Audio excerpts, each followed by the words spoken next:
BNP তো তত্ত্বাবধায়ক সরকারের অপশনটা রেখেছে।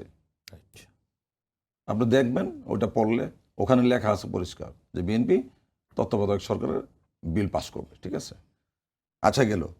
এই যে তারা যে আন্দোলন করেছিল এই যে ফেসিস্টদেরকে নিয়ে 96-এ, আমাদের নেত্রী বেগম খালেদা জিয়া তিনি সারা রাত জেগে বিল পাস করে তারপরে সকালবেলা বাড়িতে গিয়েছেন। কেন? দেশের জন্য। তো আমাদের মাননীয় প্রধানমন্ত্রী জনসংসদে আমাদের আমিরে জামাত বিরোধী দলীয় নেতা বললেন যে আমাদেরকে কুচকুচ করে কেটে তারপরে বলেন আলোচনার কথা, আসেন মিলে মিশে করি, আমার এলাকায় কোনো উন্নয়ন নাই।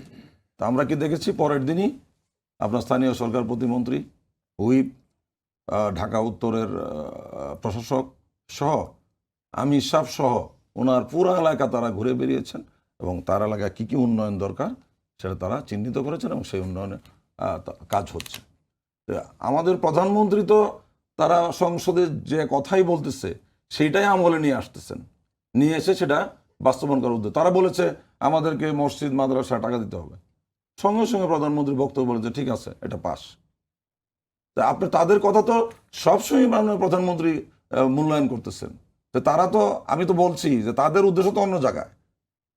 আপনি যতই ভালো করেন তাদের চোখে আপনি ভালো হইতে পারবেন না।